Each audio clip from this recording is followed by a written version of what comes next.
So ito mga idol magandang araw. So meron tayo dito kinalas na starter, Honda CR-V second gen. Ibig sabihin yung starting nito ay pumapalya na. Ayan, tinanggal natin yung buong starter, tinanggal kasi nga nagmi-misfire na pag ini-start. Papakita natin kung ano yung problema para makita din ng may-ari mamaya. Ano naman ka, Jess? Oo, wala pa. Tatanungin pa daw kung magkano. Ayan yung solenoid, medyo na rin to kasi gumagalaw na tong tornilyuhan niya sa positive. Tapos ito pa yung pinakamalupit na nasira sa kanya. Ayan. Kita nyo. Yung plastic sa dulo ay yung pinag-aanohan ng solenoid. Ayan kita nyo yung isang bracket niya ng plastic. So bungi na siya, butol. So yan yung problema, kaya siya nagmi-misfire pag ginihila, pag umahatak siya. Dito kasi nakalagay yung plastic na yon para pag hinila niya, pag gumanon yan,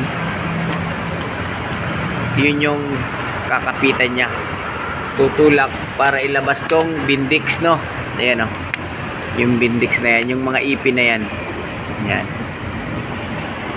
So kaya pala siya nagpapalya-palya na kasi nga ito yung issue niyan. Bungi na sa katagalan siguro to.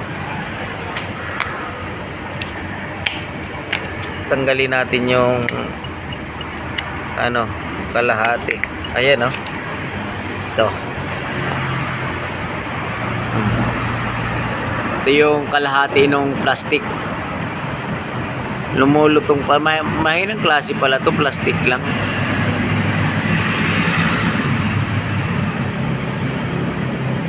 Oo grabe kaya assembly na talagang ipapalit dito na starter.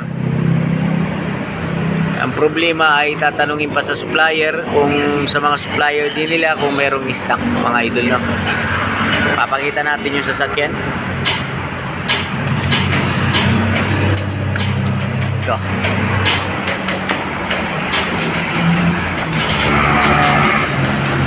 So yan.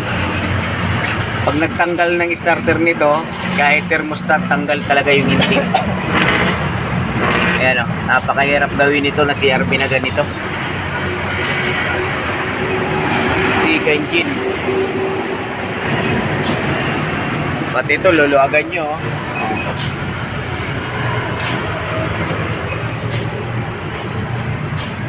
Ayan. Diba? Intake, tanggal. So, ayan mga boss, So, sa mga nagtatanong, saan nga ba yung location natin, yung sa tamang, address? Centennial Road, Batong Dalig, Kawit, Cavite, beside Geely Motor, mga kaibigan. So sa harapan lang kami ng Geely Motor, nakasa ng mga sasakyan, tsaka GAC Motor. So yun yung ating eksaktong address dito, ito pakita natin para alam din ng mga yan. So ito mga boss yung tamang location natin. Sa harapan lang tayo ng GAC Motor tsaka Geely Motor. So itong service natin alright. So antay-antay lang tayo kung magkano yung eksaktong presyo ng starter at saka anong brand, kasi syempre pag bumili ka nito, lalo na pag mga recon or bago, ay hindi na original mga idol. So Taiwan na yon, asahan natin. Pagka Japan parts, so sa surplus tayo makakakuha yung Honda mismo, Honda brand. Alright, thank you mga kaibigan. Mamaya update na lang tayo. I love you all mga idol. Alright, abangan nyo yung starter natin na ma-order.